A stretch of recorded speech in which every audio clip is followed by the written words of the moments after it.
மயிலிறகே மயிலிறகே மணிக்கிளியே மணிக்கிளியே மயிலிறகே மயிலிறகே மனம் வருட Éminence, bonjour. Bonjour, Père Jean-Yves. Vous venez de recevoir le pape François chez vous. Quel est, d'après vous, l'impact d'une telle visite pour les chrétiens et pour les Mauriciens des autres religions?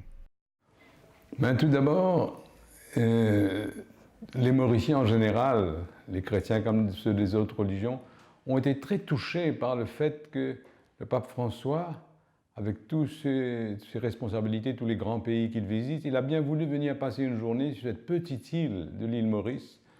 Quelques heures seulement, mais ça a été suffisant pour nous dire son attachement, sa proximité avec nous. Et c'est ça qui a touché beaucoup de gens. Le pape François est allé prier sur la tombe du bienheureux Père Laval.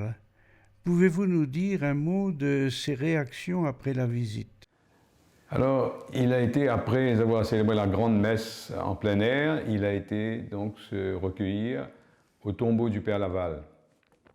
Et là, il y avait quelques confrères spiritains, mais il y avait aussi des pauvres, des malades.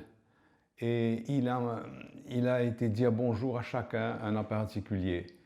Et puis, il a parlé du Père Laval beaucoup aussi dans son homélie, dans le sens qu'il a beaucoup souligné sa proximité avec les pauvres, le fait qu'il ait appris la langue des pauvres de l'époque, la langue des esclaves libérés, qu'il soit fait proche d'eux, qu'il leur ait confié des responsabilités, qu'ils aient cru en leur capacité d'annoncer l'Évangile eux aussi.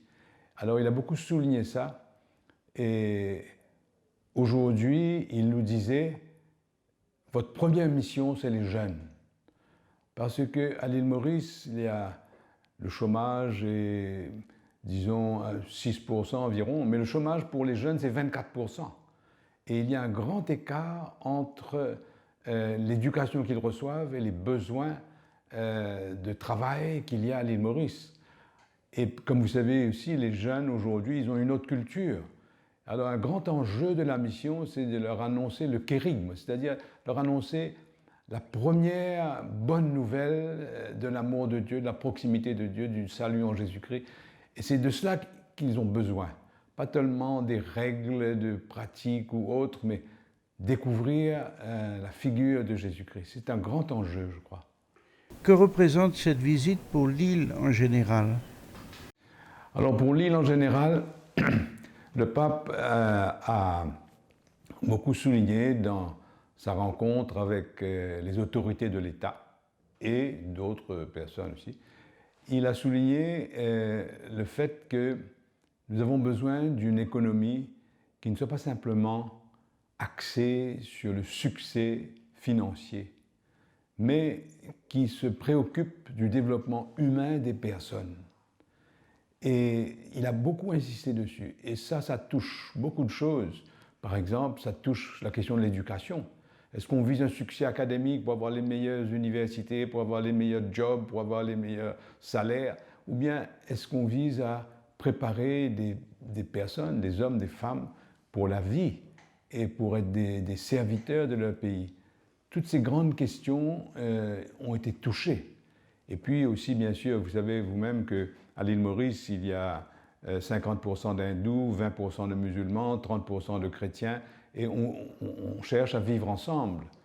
Bon, on ne se bagarre pas trop, heureusement, nous sommes relativement en paix, mais il y a un grand chemin à faire pour se rencontrer, avoir une vraie culture de la rencontre et du dialogue. C'est un des grands enjeux pour nous.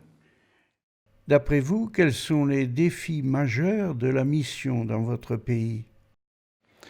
Comme je disais tout à l'heure, le grand enjeu de la mission, c'est que tout ce qui bouge dans l'Église devienne missionnaire.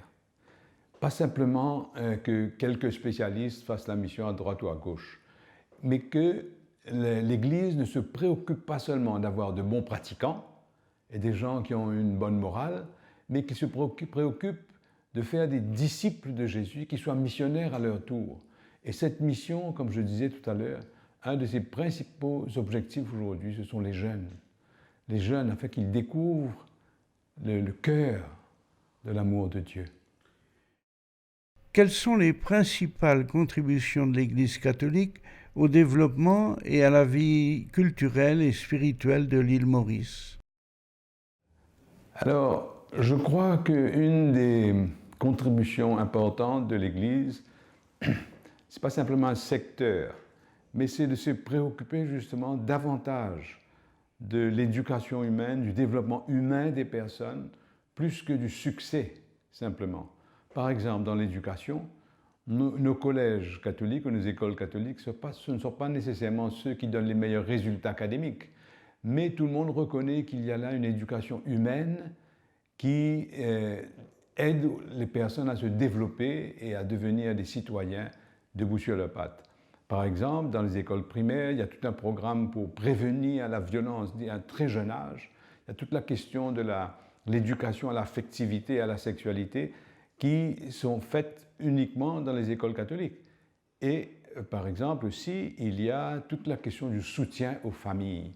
Je crois qu'il y a là aussi un grand enjeu, le soutien aux jeunes couples, aux fiancés, aux familles.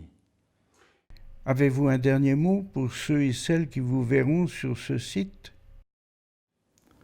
Je vous remercie d'abord de vouloir bien écouter ce que j'ai dit, les quelques bribes que j'ai partagées avec vous sur la mission à l'île Maurice. Merci beaucoup de prier pour cette mission, de vous intéresser à elle. Et comme je crois que c'est le cardinal Gantin qui disait, il n'y a pas de petit pays.